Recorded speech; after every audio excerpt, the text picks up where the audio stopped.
Doctor Ravi Garg, director pioneer immigration, ICCRC member, जिहड़ी कि हुण जिसका नाम बदल के कैनेडा गौरमेंट ने CICC रख दिता है। हुण भी बहुत सारे सैमीनार्स वगैरह बहुत सारे जिहड़े क्लाइंट्स मैं मिलदा है, मैं गल पुछदा ICCRC CICC ਦੇ ਬਾਰੇ ਉਹਨਾਂ ਨੂੰ नहीं पता ਹੁੰਦਾ।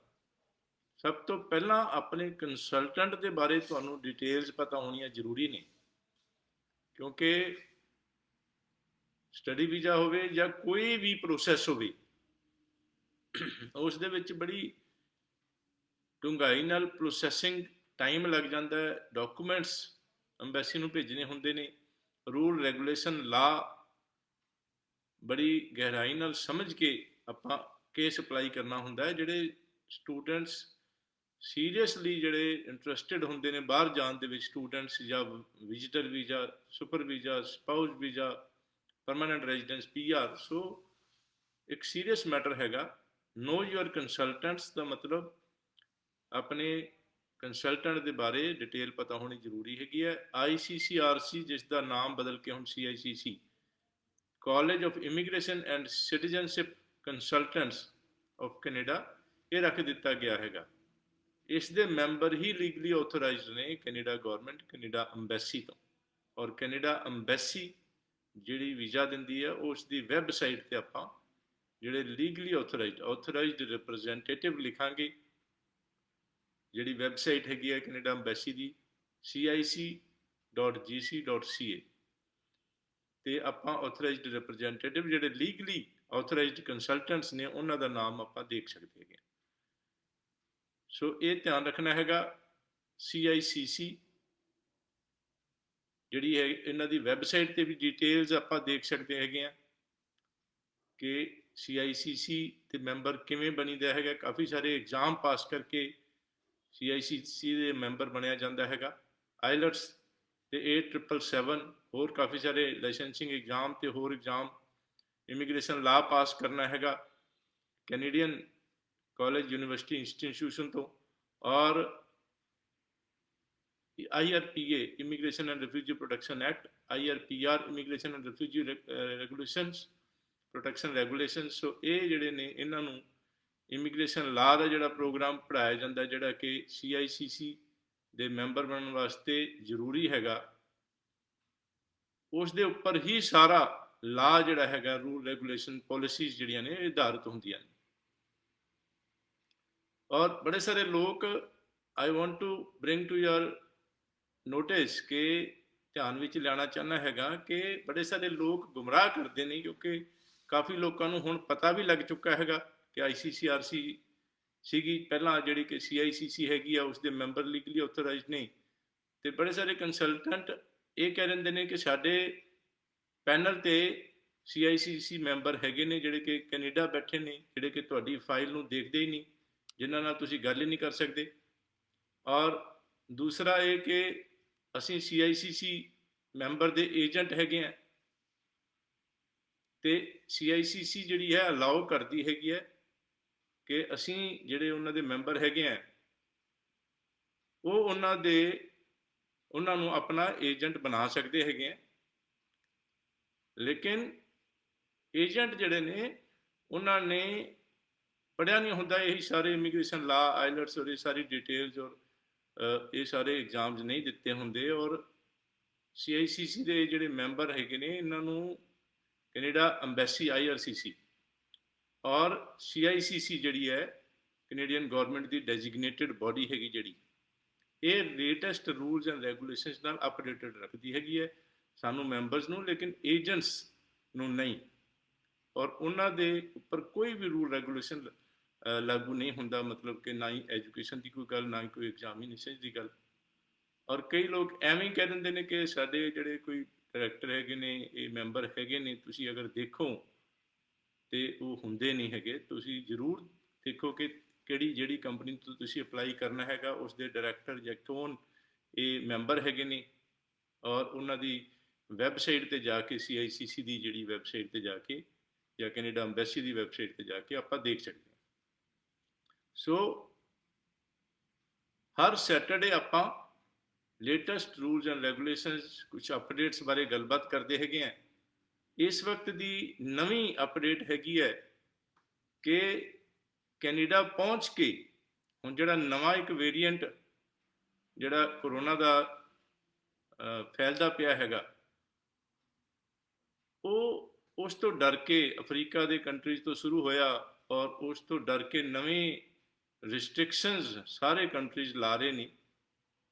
ਔਰ ਕੈਨੇਡਾ ਨੇ ਇਹ ਨਵੀਂ ਰਿਸਟ੍ਰਿਕਸ਼ਨ ਲਗਾਈ ਹੈਗੀ ਹੈ ਕਿ ਜਿਹੜੇ ਵੀ ਇੰਡੀਆ ਤੋਂ ਜਾਣਗੇ ਜਾਂ ਕਿਸੇ ਵੀ ਕੰਟਰੀ ਤੋਂ ਜਾਣਗੇ, ਕੁਝ ਅਫਰੀਕਨ ਕੰਟਰੀਜ਼ ਨੂੰ ਛੱਡ ਕੇ ਜਿਨ੍ਹਾਂ ਦੀ ਫਲਾਈਟਸ ਬੰਦ ਕਰ ਦਿੱਤੀਆਂ ਗਈਆਂ ਹਨ ਕੈਨੇਡਾ ਗਵਰਨਮੈਂਟ ਦੁਆਰਾ, ਤੇ ਇੰਡੀਆ ਤੋਂ ਜਾਂ ਦੂਜੇ ਕੰਟਰੀਜ਼ ਤੋਂ ਜਿਨ੍ਹਾਂ ਦੀ ਫਲਾਈਟਸ ਹਾਲੇ ਚਾਲੂ ਹੈਗੀਆਂ ਨੇ, ਚਲਦੀਆਂ ਪਈਆਂ ਨੇ, ਉਹ ਜਦੋਂ ਉੱਥੇ ਪਹੁੰਚਣਗੇ ਤੇ ਉੱਥੇ ਜਾ ਕੇ ਕੈਨੇਡੀਅਨ 에ਅਰਪੋਰਟ ਤੇ ਕਰੋਨਾ ਵਾਇਰਸ ਦਾ ਜਿਹੜਾ ਟੈਸਟ ਹੋਏ, ਔਰ ਜਦੋਂ ਤੱਕ ਉਸ ਦੀ ਰਿਪੋਰਟ ਨਹੀਂ ਆ ਜਾਂਦੀ ਉਦੋਂ ਤੱਕ ਕਿਸੇ ਹੋਟਲ ਦੇ ਵਿੱਚ ਜਾਂ ਤੁਹਾਡੇ ਆਪਣੀ ਜਗ੍ਹਾ ਦੇ ਉੱਪਰ ਕੁਆਰੰਟੀਨ ਹੋਣਾ ਪਏਗਾ। ਜੇ ਉਹ ਟੈਸਟ ਪੋਜ਼ਿਟਿਵ ਆਇਆ ਤੇ ਫਿਰ ਹੋਰ ਅੱਗੇ ਸਮਾਂ ਵਾਸਤੇ 2 ਵੀਕਸ ਵਾਸਤੇ ਹੋਣਾ ਪਏਗਾ ਕੁਆਰੰਟੀਨ, ਔਰ ਅਗਰ ਨੈਗੇਟਿਵ ਆਇਆ ਤੇ ਉਹ ਕੁਆਰੰਟੀਨ ਤੁਹਾਡਾ ਖਤਮ ਹੋ ਜਾਏਗਾ। ਲੇਕਿਨ ਜਿਹੜੇ ਫੁੱਲੀ ਵੈਕਸੀਨੇਟਡ ਨਹੀਂ ਹੈਗੇ ਉਹਨਾਂ ਦਾ ਵੀ ਟੈਸਟ ਹੋਏਗਾ, ਲੇਕਿਨ ਇਨ ਐਨੀ ਕੇਸ ਉਹਨਾਂ ਨੂੰ 2 ਵੀਕਸ ਵਾਸਤੇ ਕੁਆਰੰਟੀਨ ਹੋਣਾ ਹੀ ਪਏਗਾ ਜੇ ਵੈਕਸੀਨੇਟਡ ਫੁੱਲੀ ਨਹੀਂ ਹੈਗੇ ਤਾਂ। ਜਨਵਰੀ ਇਨਟੇਕ ਦੇ ਰਿਜ਼ਲਟਸ ਆ ਰਹੇ ਨੇ ਅੰਬੈਸੀ ਵੱਲੋਂ, ਸਪਾਊਸ ਵੀਜ਼ਾ ਦੇ ਵੀ ਰਿਜ਼ਲਟਸ ਆਉਣੇ ਸ਼ੁਰੂ ਹੋ ਗਏ ਨੇ, ਵਿਜ਼ਿਟਰ ਵੀਜ਼ਾ ਦੇ ਵੀ ਆ ਰਹੇ ਨੇ। ਜਿਨ੍ਹਾਂ ਦੀਆਂ ਫਾਈਲਸ ਨੂੰ ਵਿਜ਼ਿਟਰ ਵੀਜ਼ਾ ਨੂੰ ਜਿਹੜੇ ਕਾਫੀ ਟਾਈਮ ਹੋ ਗਿਆ ਲੱਗਿਆ ਨੂੰ ਰਿਜ਼ਲਟਸ ਨਹੀਂ ਆ ਰਹੇ, ਕਈਆਂ ਨੂੰ ਸਾਲ 1.5 ਸਾਲ ਵੀ ਹੋ ਗਿਆ ਹੈਗਾ, ਅਗਰ ਉਹਨਾਂ ਨੂੰ ਛੇਤੀ ਹੈਗੀ ਹੈ ਤੇ ਹਾਲਾਂਕਿ ਅਸੀਂ ਪੁਰਾਣੇ ਰਿਜ਼ਲਟਸ ਵੀ ਹੌਲੀ ਹੌਲੀ ਆ ਰਹੇ ਨੇ, ਲੇਕਿਨ ਐਮਬੈਸੀ ਨੇ ਇੱਕ ਨਵਾਂ ਪੋਰਟਲ ਬਣਾ ਦਿੱਤਾ ਹੈਗਾ। ਪੁਰਾਣੀ ਫਾਈਲ ਨੂੰ ਵਿਡਰਾ ਕਰਕੇ ਆਪਾਂ ਨਵੇਂ ਪੋਰਟਲ ਤੇ ਨਵੇਂ ਸਿਰੋਂ ਨਵੀਂ ਫਾਈਲ ਲਗਾਵਾਂਗੇ ਤੇ ਛੇਤੀ ਰਿਜ਼ਲਟਸ ਮਹੀਨੇ 1.5 ਮਹੀਨੇ ਦੇ ਵਿੱਚ ਰਿਜ਼ਲਟ ਆ ਜਾਏਗਾ।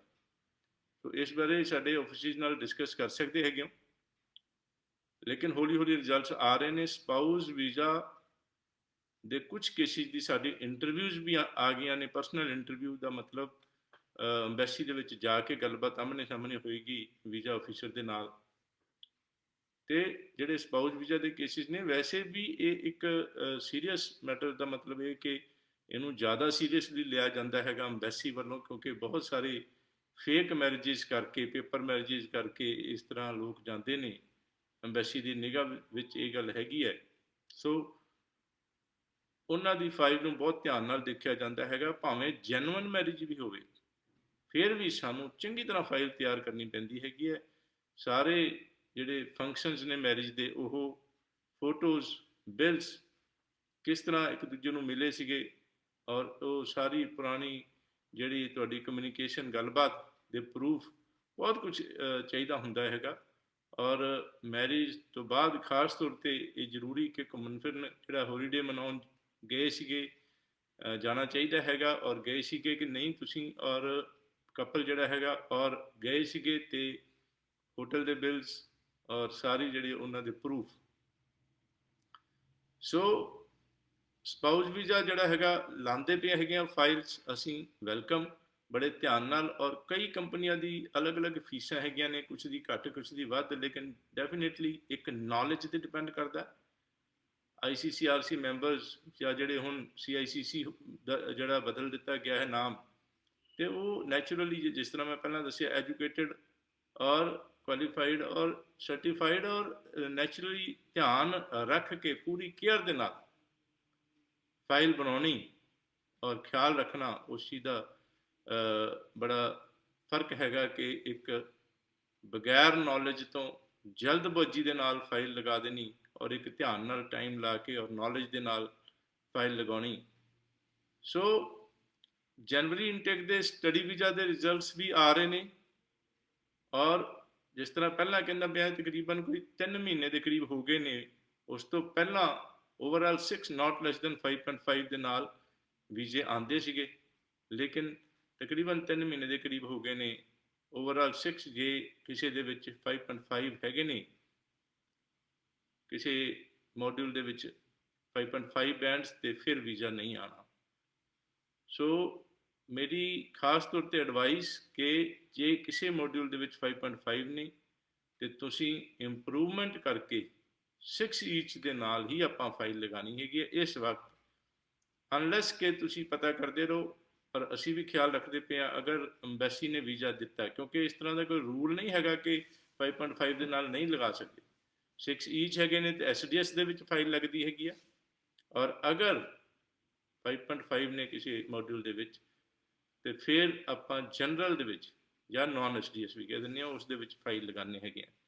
PTE ਵੀ ਐਕਸੈਪਟੇਬਲ ਹੈਗੀ ਆ ਔਰ ਵੀਜ਼ਾ ਵੀ ਆਉਂਦੇ ਨੇ।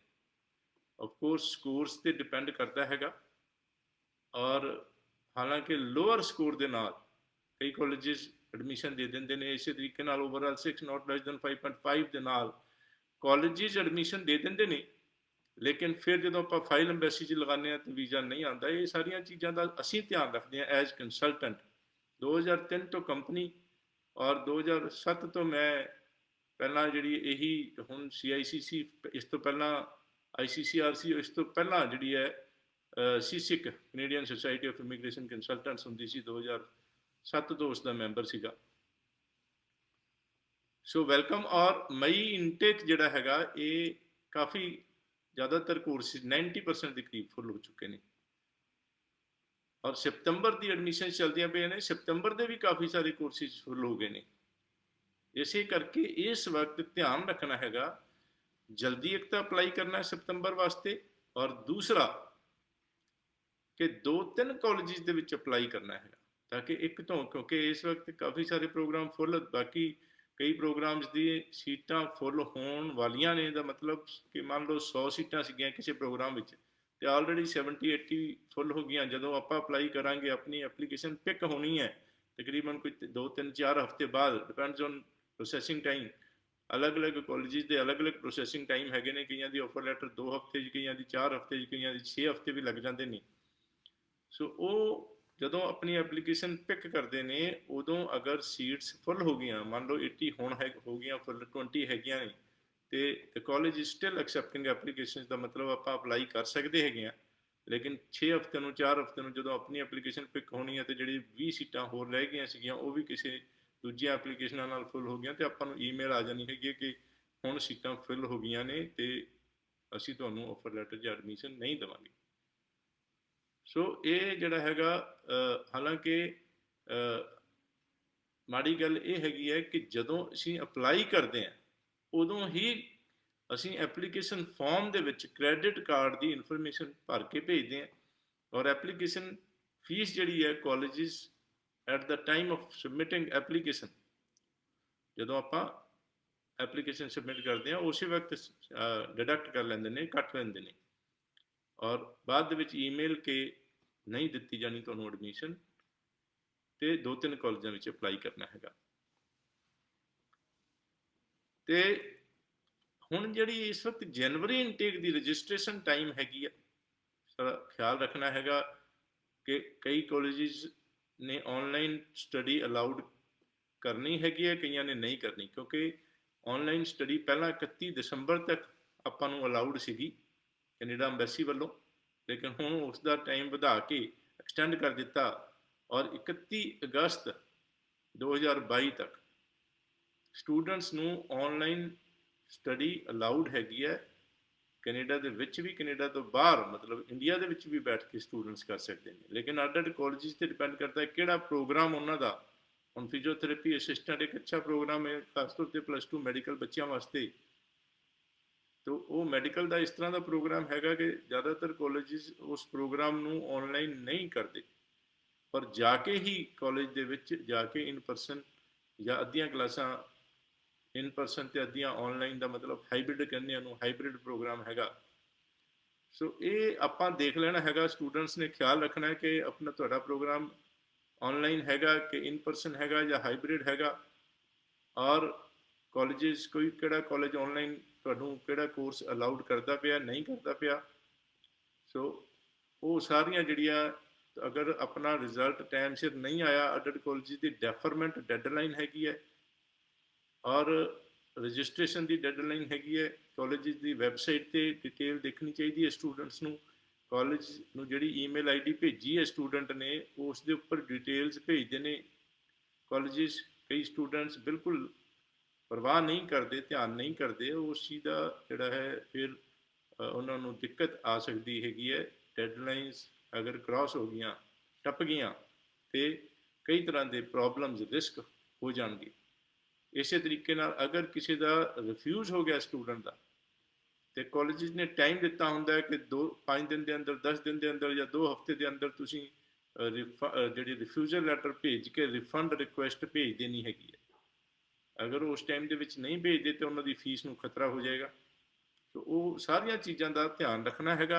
ਰਜਿਸਟ੍ਰੇਸ਼ਨ ਜਿਹੜੇ ਇਹ ਵੀ ਦੇਖਣਾ ਪਏਗਾ ਕਿ ਕਾਲਜ ਜਿਹੜੇ ਹੈਗਾ ਜਿਸ ਦੇ ਵਿੱਚ ਆਪਾਂ ਅਪਲਾਈ ਕੀਤਾ ਹੈ ਤੁਹਾਡੇ ਵਾਸਤੇ, ਸਟੂਡੈਂਟ ਵਾਸਤੇ, ਉਹ ਸੇਫ ਹੈ ਕਿ ਅਨਸੇਫ ਹੈ। ਸੇਫ ਦਾ ਮਤਲਬ ਕਿ ਜਦੋਂ ਆਪਾਂ ਔਨਲਾਈਨ ਸਟੱਡੀ ਸ਼ੁਰੂ ਕਰ ਦਿੱਤੀ, ਭਾਵੇਂ ਰਿਜ਼ਲਟ ਨਹੀਂ ਵੀ ਆਇਆ, ਅੰਬੈਸੀ ਤੋਂ ਵੀਜ਼ਾ ਨਹੀਂ ਵੀ ਆਇਆ, ਤੇ ਬਾਅਦ ਦੇ ਵਿੱਚ ਅਗਰ ਕਲਾਸਾਂ ਲਾਉਂਦੇ ਹੋਏ ਰਿਫਿਊਜ਼ ਹੋ ਗਿਆ ਤੇ ਪੂਰੇ ਪੈਸੇ ਮੋੜੇਗਾ ਕਾਲਜ ਜਾਂ ਨਹੀਂ? ਜੇ ਮੋੜੇਗਾ ਤੇ ਸੇਫ ਹੈ, ਜੇ ਨਹੀਂ ਮੋੜੇਗਾ ਤੇ ਅਨਸੇਫ ਹੈ। ਤੇ ਆਪਾਂ ਕਲਾਸਾਂ ਤਾਂ ਹੀ ਸ਼ੁਰੂ ਕਰਾਂਗੇ ਜੇ ਸੇਫ ਹੋਵੇ। ਜੇ ਅਨਸੇਫ ਹੋਵੇ ਤਾਂ ਫਿਰ ਆਪਾਂ ਨੂੰ ਫੀਸ ਦਾ ਨੁਕਸਾਨ ਹੋ ਸਕਦਾ ਹੈ। ਸੋ ਇਹ ਜੇ ਆਪਾਂ ਔਨਲਾਈਨ ਕਲਾਸਿਸ ਸ਼ੁਰੂ ਕਰਨੀਆਂ, ਕਾਲਜ ਸੇਫ ਹੈਗਾ, ਤੇ ਉਹਨਾਂ ਦੇ ਰਜਿਸਟ੍ਰੇਸ਼ਨ ਦਾ ਵੀ ਧਿਆਨ ਰੱਖਣਾ ਪਏਗਾ। ਵੈਸੇ ਇਹ ਸਟੂਡੈਂਟ ਦਾ ਕੰਮ ਹੈਗਾ ਕਿਉਂਕਿ ਹਰ ਸਮੈਸਟਰ ਦੇ ਵਿੱਚ ਉਹਨਾਂ ਨੇ ਰਜਿਸਟ੍ਰੇਸ਼ਨ ਕਰਵਾਉਣੀ ਹੈਗੀ ਹੈ, ਔਰ ਇੱਕ ਸਮੈਸਟਰ ਦੀ ਇੱਥੋਂ ਹੋ ਜਾਏਗੀ, ਔਰ ਵੀਜ਼ਾ ਲੱਗਣ ਤੋਂ ਬਾਅਦ ਜਦੋਂ ਸਟੂਡੈਂਟ ਕੈਨੇਡਾ ਜਾਣਗੇ ਸੈਕੰਡ, ਥਰਡ, ਫੋਰਥ ਸਮੈਸਟਰ ਦੀ ਵੀ ਕਰਨੀ ਪਏਗੀ ਰਜਿਸਟ੍ਰੇਸ਼ਨ। ਔਰ ਉਹਨਾਂ ਦੇ ਕਾਲਜ ਦੇ ਪੋਰਟਲ ਦੇ ਉੱਪਰ ਉਹਨਾਂ ਦੇ ਜਿਹੜਾ ਕਾਲਜ ਨੇ ਉਹਨਾਂ ਨੂੰ ਆਈਡੀ ਪਾਸਵਰਡ ਦਿੱਤਾ ਉਹ ਪਾ ਕੇ ਉੱਥੋਂ ਉਹਨਾਂ ਨੇ ਰਜਿਸਟ੍ਰੇਸ਼ਨ ਕਰਵਾਉਣੀ ਹੈ। ਸੋ ਇਹ ਸਟੂਡੈਂਟ ਨੇ ਕਰਨੀ ਹੁੰਦੀ ਪਰਸਨਲੀ, ਖੁਦ ਖਿਆਲ ਕਰਕੇ। ਲੇਕਿਨ ਅਗਰ ਕਿਸੇ ਨੂੰ ਕੋਈ ਦਿੱਕਤ ਆਉਂਦੀ ਹੈ ਤਾਂ ਸਾਡੇ ਸਟਾਫ ਮੈਂਬਰਸ ਜਿਹੜੇ ਨੇ, ਕਾਉਂਸਲਰਸ, ਮੈਨੇਜਰ ਨਾਲ ਡਿਸਕਸ ਕਰ ਸਕਦੇ ਹੈਗੇ ਆ। ਔਰ ਜਿਨ੍ਹਾਂ ਦਾ ਵੀਜ਼ਾ ਆ ਗਿਆ ਹੈਗਾ ਉਹਨਾਂ ਦਾ ਟਾਈਮ ਸਿਰ ਵੀਜ਼ਾ ਦੀ ਕਾਪੀ ਕਾਲਜ ਨੂੰ ਭੇਜਣਾ ਜ਼ਰੂਰੀ ਹੁੰਦਾ ਤਾਂ ਕਿ ਉਹਨਾਂ ਦੀ ਸੀਟ ਰਿਜ਼ਰਵ ਹੋ ਜਾਏ, ਖਿਆਲ ਰੱਖਣਾ ਹੈਗਾ। ਜਿਨ੍ਹਾਂ ਦਾ ਵੀਜ਼ਾ ਆ ਗਿਆ ਉਹ 4 ਵੀਕਸ ਤੋਂ ਜ਼ਿਆਦਾ ਪਹਿਲਾਂ ਨਹੀਂ ਜਾ ਸਕਦੇ।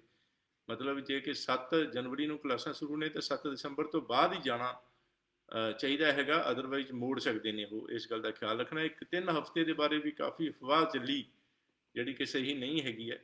3 ਹਫ਼ਤੇ ਤੋਂ ਜ਼ਿਆਦਾ ਪਹਿਲਾਂ, ਮੋਰ ਦੈਨ 3 ਵੀਕਸ ਅਰਲੀਅਰ ਜਿਹੜਾ ਨਹੀਂ ਜਾ ਸਕਦੇ, ਇਹ ਚੀਜ਼ ਠੀਕ ਨਹੀਂ ਹੈਗੀ। ਆਪਾਂ 4 ਹਫ਼ਤੇ ਦੇ ਅੰਦਰ ਅੰਦਰ 4 ਹਫ਼ਤੇ ਰਹਿਣਾ ਚਾਹੀਦੇ। 4 ਹਫ਼ਤੇ ਤੋਂ ਜ਼ਿਆਦਾ ਕਲਾਸ ਸਟਾਰਟ ਡੇਟ ਨਹੀਂ ਰਹਿਣੀ ਚਾਹੀਦਾ ਟਾਈਮ, ਤੇ ਉਸ ਹਿਸਾਬ ਨਾਲ ਆਪਣੀ ਟਿਕਟ ਬੁੱਕ ਕਰਵਾਉਣੀ ਹੈਗੀ ਹੈ।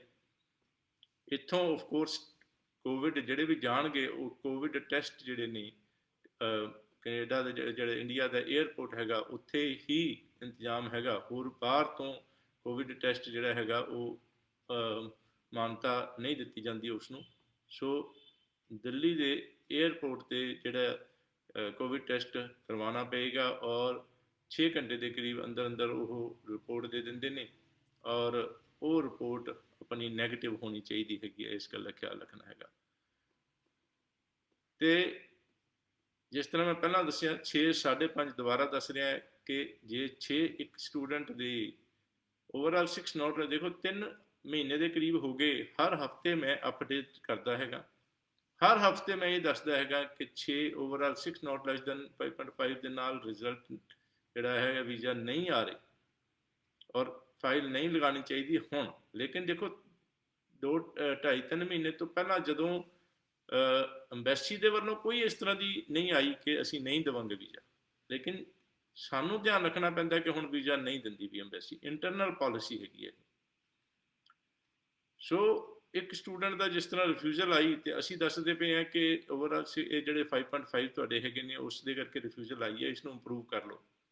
ਤੇ ਸਾਡੇ ਨਾਲ ਫਿਰ ਇੱਕ ਕਿਸਮ ਦੀ ਬਹਿਸ ਕਰਦੇ ਪਏ ਕਿ ਨਹੀਂ ਇੱਦਾਂ ਨਹੀਂ ਹੋ ਸਕਦਾ, ਔਰ ਫਿਰ ਤੁਸੀਂ ਫਾਈਲ ਕਿਉਂ ਲਈ ਸੀ? ਸੋ ਉਹ ਲਈ ਸੀ ਜਦੋਂ ਆਉਂਦੇ ਸੀ ਵੀਜ਼ਾ, ਲੇਕਿਨ while the application wise in process ਬਾਅਦ ਦੇ ਵਿੱਚ ਇਹਨਾਂ ਦੀ ਪਾਲਿਸੀ ਹੁਣ ਚੇਂਜ ਹੋਈ ਹੈਗੀ ਹੈ। ਪਾਇਨੀਅਰ ਇਮੀਗ੍ਰੇਸ਼ਨ 100% ਓਨੈਸਟੀ, ਰੱਬ ਨੂੰ ਹਾਜ਼ਰ ਨਾਜ਼ਰ ਮੰਨ ਕੇ ਕੰਮ ਕਰਦੀ ਹੈਗੀ ਹੈ। ਤੁਹਾਡੇ ਇੰਟਰਸਟ ਸਟੂਡੈਂਟਸ ਦੇ ਔਰ ਬਾਕੀ ਜਿੰਨੇ ਵੀ ਵੀਜ਼ਾ ਨੇ ਉਸਦੇ ਜਿਹੜਾ ਹੈ ਉਸ ਦੇ ਵਾਸਤੇ ਰੱਬ ਨੂੰ ਹਾਜ਼ਰ ਨਾਜ਼ਰ ਮੰਨ ਕੇ ਓਨੈਸਟੀ, ਟਰਾਂਸਪੇਰੈਂਸੀ, ਕੇਅਰ, ਐਕਸਪਰਟੀਜ਼ ਦੇ ਨਾਲ ਕੰਮ ਕਰਦੀ ਹੈਗੀ ਹੈ ਤੁਹਾਡੀ ਸੇਵਾਵਾਂ ਦੇ ਵਿੱਚ। ਔਰ ਡੈਫੀਨੇਟਲੀ ਸਟੂਡੈਂਟਸ ਜਾਂ ਜਿਹੜੇ ਵੀ ਵੀਜ਼ਾ ਵਾਲੇ ਨੇ, ਤੁਸੀਂ ਤੁਹਾਡੇ ਬਾਰੇ ਜਾਣਦੇ ਹੋ, ਤੁਹਾਡੀ ਫਾਈਲ ਬਾਰੇ ਜਾਣਦੇ ਹੋ, ਤੁਸੀਂ ਐਕਸਪਰਟ ਨਹੀਂ ਹੈਗੇ। ਔਰ ਮੈਂ ਤਕਰੀਬਨ 2003 ਤੋਂ ਮਤਲਬ ਤਕਰੀਬਨ ਕੋਈ 19 ਸਾਲ ਹੋ ਗਏ ਇਸ ਫੀਲਡ ਦੇ ਵਿੱਚ। ਔਰ ਸਟੂਡੈਂਟਸ ਜਾਂ ਉਹੀ ਵੀਜ਼ਾ ਵਾਲੇ ਜਿਹੜੇ ਆ ਸੁਣੀਆਂ ਸੁਣਾਈਆਂ ਗੱਲਾਂ ਕਰਦੇ ਨੇ, ਉਹਨੇ ਗੁਆਂਢੀ ਨੇ ਇਹ ਕਿਹਾ, ਉਹਨੇ ਇਹ ਕਿਹਾ। So you can rely on us, ਲੇਕਿਨ ਉਹੀ ਕਿ ਕੰਸਲਟੈਂਟ ਤੁਹਾਡਾ ਸਿਆਣਾ ਹੋਵੇ ਤੇ ਉਸ ਨੂੰ ਜਿਹੜਾ ਯਕੀਨ ਵੀ ਕਰਨਾ ਪਏਗਾ, ਉਸ ਤੇ ਰਿਲਾਈ ਕਰਨਾ ਪਏਗਾ, ਉਸ ਤੇ ਫੇਥ ਕਰਨਾ ਪਏਗਾ, ਉਸ ਦੀ ਗੱਲ ਨੂੰ ਸੁਣਨਾ ਵੀ ਪਏਗਾ, ਸਮਝਣਾ ਵੀ ਪਏਗਾ। ਅਦਰਵਾਈਜ਼ ਜੇ ਤੁਸੀਂ YouTube ਇੱਧਰੋਂ ਉੱਧਰੋਂ ਬੜੀਆਂ ਸਾਰੀਆਂ ਇਨਫੋਰਮੇਸ਼ਨਾਂ ਆਉਂਦੀਆਂ ਨੇ, ਬੜੇ ਸਾਰੇ ਲੋਕ ਜਿਹੜੇ ਐਕਸਪਰਟ ਨਹੀਂ ਹੈਗੇ, CICC ਮੈਂਬਰ ਵੀ ਨਹੀਂ ਹੈਗੇ, ਔਰ ਜਿਹੜੇ ਨਵਾਂ ਸ਼ੁਰੂ ਕਰਤਾ ਕੰਮ ਔਰ ਉਹ ਨਹੀਂ ਉਹਨਾਂ ਨੂੰ ਪਤਾ, ਔਰ ਇੱਧਰ ਉੱਧਰ ਨੂੰ ਸੁਣ ਕੇ ਕੁਝ ਵੀ ਗੱਲ YouTube ਤੇ ਕਹਿ ਦਿੱਤੀ, ਉਹਨਾਂ ਦੀ ਗੱਲਾਂ ਤੇ ਆਪਾਂ ਯਕੀਨ ਨਹੀਂ ਕਰ ਸਕਦੇ। ਜਾਂਦੇ ਜਾਂਦੇ ਛੋਟੀ ਗੱਲ ਕਿ ਧਿਆਨ ਰੱਖਣਾ, ਹਰ ਵਾਰੀ ਗੱਲ ਕਰੀਦੀ ਹੈ ਕਿ ਉਸ ਕਾਲਜ ਵਿੱਚ ਅਪਲਾਈ ਕਰਨਾ ਜਿੱਥੇ ਪੜ੍ਹਨ ਤੋਂ ਬਾਅਦ ਪੋਸਟ ਗ੍ਰੈਜੂਏਟ ਵਰਕ ਪਰਮਿਟ ਮਿਲ ਜਾਵੇ। ਬੜੇ ਸਾਰੇ ਕੰਸਲਟੈਂਟ ਅੱਡ ਅੱਡ ਤਰ੍ਹਾਂ ਦੀਆਂ ਗੱਲਾਂ ਕਰਦੇ ਨੇ, ਤੇ ਉਹਨਾਂ ਇਹ ਜਿਹੜੇ ਕਿਹੜੇ ਕਾਲਜ ਵਿੱਚ ਮਿਲੇਗਾ ਵਰਕ ਪਰਮਿਟ, ਐਮਬੈਸੀ ਕੈਨੇਡਾ ਦੀ ਐਮਬੈਸੀ ਦੀ ਵੈਬਸਾਈਟ ਤੇ ਆਪਾਂ ਦੇਖ ਸਕਦੇ ਹੈਗੇ ਆ। ਔਰ ਰਿਫਿਊਜ਼ਲ ਜਿਹੜੀ ਲੈਟਰਸ ਹੈਗੀਆਂ ਨੇ, ਬੜੇ ਸਾਰੇ ਜਿਹੜੇ ਕੈਂਡੀਡੇਟਸ ਹੈਗੇ ਨੇ, ਸਟੂਡੈਂਟਸ ਜਾਂ ਹੋਰ ਵੀਜ਼ਾ ਵਾਲੇ, ਇਹ ਉਸ ਦੇ ਵਿੱਚੋਂ ਤੱਥ ਕੱਢਣ ਦੀ ਕੋਸ਼ਿਸ਼ ਕਰਦੇ ਹੈਗੇ ਕਿ ਰਿਫਿਊਜ਼ਲ ਆਈ ਹੈਗੀ ਹੈ ਤੇ ਇਹ ਇਸ ਦੇ ਵਿੱਚ ਕੀ ਲਿਖਿਆ ਹੈਗਾ, ਕੀ ਇਹਦਾ ਮਤਲਬ ਕਿਉਂ ਆਈ, ਕੀ ਲਿਖਿਆ ਹੈਗਾ। ਲੇਕਿਨ ਅਨਫੋਰਚੂਨੇਟਲੀ ਅਸੀਂ ਵੀ ਚਾਹੁੰਦੇ ਹੈਗੇ ਕਿ ਰਿਫਿਊਜ਼ਲ ਲੈਟਰ ਦੇ ਉੱਪਰ ਸਾਫ਼ ਗੱਲ ਲਿਖੀ ਹੋਵੇ ਕਿ ਇਹ ਕਾਰਨ ਕਰਕੇ ਰਿਫਿਊਜ਼ਲ ਹੋਈ ਹੈ। ਮੰਨ ਲਓ ਕਿ 5.5 ਬੈਂਡ ਨੇ ਤੇ ਸਾਫ਼ ਲਿਖਿਆ ਹੋਵੇ ਕਿ 5.5 ਬੈਂਡ ਕਰਕੇ ਅਸੀਂ ਰਿਫਿਊਜ਼ ਕਰਦੇ ਪਏ ਹਾਂ। ਲੇਕਿਨ ਇਸ ਤਰ੍ਹਾਂ ਨਹੀਂ ਲਿਖਦੇ, ਇਹਨਾਂ ਦੀ ਇੱਕ ਜਨਰਲ ਲੈਟਰ ਬਣਾਈ ਹੋਈ ਹੈ ਜਿਹਦੇ ਵਿੱਚ ਸਾਰਾ ਕੁਝ ਲਿਖ ਕੇ, ਇਹ ਜਿਹੜਾ ਹੈ ਇੱਕ ਜਨਰਲ ਜਿਹੜਾ ਹੈਗਾ ਲੈਟਰ, ਉੱਪਰ ਸਿਰਫ ਕੈਂਡੀਡੇਟ ਦਾ ਜਿਹੜਾ ਹੈਗਾ ਐਪਲੀਕੈਂਟ ਦਾ ਨਾਮ ਬਦਲ ਕੇ, ਟਾਈਮ ਬਚਾਉਣ ਵਾਸਤੇ ਨਾਮ ਬਦਲ ਕੇ ਉਸਨੂੰ ਸ਼ੂਟ ਕਰ ਦਿੰਦੇ ਨੇ। ਸ਼ੂਟ ਕਰ ਦੇਣ ਦਾ ਮਤਲਬ ਕਿ ਭੇਜ ਦਿੰਦੇ ਨੇ ਬਾਈ ਈਮੇਲ ਜਾਂ ਪੋਰਟਲ ਦੇ ਉੱਪਰ। ਤੇ ਉਹ ਜਿਹੜੀ ਹੈ, ਮੰਨ ਲਓ ਕਿ ਸਾਰੇ ਇੰਡੀਆ ਦੇ ਵਿੱਚ 10,000 ਐਪਲੀਕੇਸ਼ਨਾਂ ਰਿਫਿਊਜ਼ ਹੋ ਰਹੀਆਂ ਨੇ, ਤਾਂ ਉਹਨਾਂ ਦੀ ਸਾਰੀ ਲੈਟਰਾਂ ਸਾਰਿਆਂ ਨੂੰ ਸੇਮ ਲੈਟਰ ਚਾਹੀਦੀ। ਸੋ ਉਹਦੇ ਵਿੱਚੋਂ ਨਹੀਂ ਪਤਾ ਲੱਗਦਾ, ਸਾਡੀ ਐਕਸਪਰਟਿਜ਼ ਨਾਲ ਸਾਨੂੰ ਪਤਾ ਲੱਗਦਾ ਹੈਗਾ। ਔਰ ਕਈ ਵਾਰੀ, ਬਹੁਤ ਵਾਰੀ ਹੁੰਦਾ ਹੈਗਾ ਕਿ ਜ਼ਿਆਦਾਤਰ ਬਲਕਿ, ਕਿ ਇੱਕ ਅਸੀਂ ਜਿਹੜਾ ਕੋਰਸ ਲੈ ਕੇ ਦਿੱਤਾ ਸਟੂਡੈਂਟ ਨੂੰ, ਸਾਨੂੰ ਪਤਾ ਇਸ ਦੇ ਨਾਲ ਵੀਜ਼ਾ ਆਉਂਦਾ, ਸਾਰਾ ਕੁਝ ਠੀਕ ਹੈਗਾ, we are on the right path, ਦਾ ਮਤਲਬ ਕਿ ਸਿੱਧੇ ਰਸਤੇ 'ਤੇ ਸਹੀ ਹੈਗਾ, ਤੇ ਉਹ ਅਸੀਂ ਅਪਲਾਈ ਕਰਦੇ ਹਾਂ, ਰਿਫਿਊਜ਼ ਹੋ ਜਾਂਦਾ, ਅਸੀਂ ਦੁਬਾਰਾ ਫਿਰ ਅਪਲਾਈ ਕਰਦੇ ਹਾਂ ਤੇ ਫਿਰ ਵੀਜ਼ਾ ਦੇ ਦਿੱਤਾ ਜਾਂਦਾ ਹੈਗਾ, ਕਿਉਂਕਿ ਦੂਜਾ ਵੀਜ਼ਾ ਅਫਸਰ ਕੋਲ ਜਾਂਦੀ ਹੈ ਫਾਈਲ, ਲੀਨੀਅੰਟ ਵੀਜ਼ਾ ਅਫਸਰ ਦੇ ਦਿੰਦਾ, ਸਟ੍ਰਿਕਟ ਵੀਜ਼ਾ ਅਫਸਰ ਰਿਫਿਊਜ਼ ਕਰ ਦਿੰਦਾ। ਬਹੁਤ ਸਾਰੀਆਂ ਗੱਲਾਂ ਨੇ ਜਿਹੜੀਆਂ ਕਿ ਐਕਸਪਰਟਿਜ਼ ਦੇ ਨਾਲ, ਟਾਈਮ ਦੇ ਨਾਲ ਪਤਾ ਲੱਗਦੀਆਂ ਨੇ। ਔਰ ਸਾਡਾ ਕੰਮ ਹੀ ਇਹੀ ਹੈਗਾ, ਸਵੇਰੇ 9 ਤੋਂ ਰਾਤੀ 9 ਵਜੇ ਤੱਕ ਅਸੀਂ ਇਹਨਾਂ ਗੱਲਾਂ ਦੇ ਉੱਪਰ ਹੀ ਧਿਆਨ ਦਿੰਦੇ ਹੈਗੇ ਹਾਂ। ਸੋ ਵੈਲਕਮ। ਔਰ ਅਗੇਨ ਅਗਲੇ ਸੈਟਰਡੇ ਫਿਰ ਆਪਾਂ ਸਵੇਰੇ 11 ਵਜੇ ਗੱਲਬਾਤ ਕਰਾਂਗੇ। ਔਰ YouTube, Facebook, Instagram 'ਤੇ ਸਾਡੀ ਜਿਹੜੀ ਹੈਗੀ ਹੈ ਪੇਜਿਸ ਜਿਹੜੇ ਨੇ, ਫੇਸਬੁੱਕ ਪੇਜ ਹੈਗਾ, ਇੰਸਟਾਗ੍ਰਾਮ ਪੇਜ ਹੈਗਾ, ਉਸ ਨੂੰ ਜਿਹੜਾ ਹੈ ਫੇਸਬੁੱਕ ਪੇਜ ਨੂੰ ਲਾਈਕ ਕਰਨਾ ਹੈਗਾ, ਇਹੋ ਜਿਹੀਆਂ ਸਾਰੀਆਂ ਪੋਸਟਾਂ ਨੂੰ ਸ਼ੇਅਰ ਕਰਨਾ ਹੈਗਾ, ਔਰ ਇੰਸਟਾਗ੍ਰਾਮ ਪੇਜ ਨੂੰ ਫੋਲੋ ਕਰਨਾ ਹੈਗਾ, ਔਰ YouTube ਚੈਨਲ ਸਬਸਕ੍ਰਾਈਬ ਕਰਨਾ ਹੈ। ਬਹੁਤ ਸਾਰੇ ਇਸ ਤਰ੍ਹਾਂ ਦੇ ਲਾਈਵ ਸੈਸ਼ਨ, TV ਇੰਟਰਵਿਊਜ਼ ਇਹ ਜਿਹੜੀ ਹੈਗੀਆਂ ਇਹ ਸਾਰੇ ਅਪਲੋਡ ਕਰਦੇ ਹੈਗੇ ਆ, ਉਸ ਦੇ ਵਿੱਚ ਇਸ ਤਰ੍ਹਾਂ ਦੀ ਇਨਫੋਰਮੇਸ਼ਨ ਵੈਲਕਮ। ਔਰ ਕਾਫੀ ਸਾਰੇ TV ਚੈਨਲਸ 'ਤੇ ਇੰਟਰਵਿਊਜ਼ ਆਉਂਦੀਆਂ ਨੇ, ਉਸ ਦੀ ਜਿਹੜੀ ਕਿਹੜੇ ਚੈਨਲ 'ਤੇ ਕਦੋਂ ਇੰਟਰਵਿਊ ਆਉਂਦੀ ਹੈਗੀ ਹੈ, ਇਹ ਜਿਹੜਾ ਹੈਗਾ 70613 ਨੰਬਰ ਜਿਹੜਾ ਇੰਡੀਆ ਦੇ ਵਿੱਚ, ਉੱਥੇ ਕਾਲ ਕਰਕੇ ਤੁਸੀਂ ਇਹ ਜਿਹੜਾ ਹੈ ਉਸ ਦਾ ਜਿਹੜੀ ਡਿਟੇਲ ਲੈ ਸਕਦੇ ਹੈਗੇ ਹੋ। ਵੈਲਕਮ। ਔਰ ਵੈਬਸਾਈਟ 'ਤੇ ਮੇਰੇ ਬਾਰੇ ਔਰ ਕੰਪਨੀ ਬਾਰੇ ਜਾਣਨ ਵਾਸਤੇ ਵੈਬਸਾਈਟ www.pioneerimmigration.com 'ਤੇ ਜਾ ਕੇ ਜਦੋਂ ਖੋਲੋਗੇ ਤੇ 15 ਮਿੰਟ ਦੀ ਵੀਡੀਓ ਚੱਲੇਗੀ, ਉਹ ਜ਼ਰੂਰ ਦੇਖਣੀ ਹੈਗੀ, ਉਸ ਦੇ ਵਿੱਚ ਕਾਫੀ ਸਾਰੀ ਡਿਟੇਲਸ ਹੈਗੀਆਂ ਨੇ। ਬਹੁਤ ਬਹੁਤ ਧੰਨਵਾਦ, ਵੈਲਕਮ ਤੇ ਸਤਿ ਸ਼੍ਰੀ ਅਕਾਲ। ਅਗਲੇ ਸੈਟਰਡੇ ਫਿਰ ਮਿਲਾਂਗੇ। ਧੰਨਵਾਦ ਜੀ।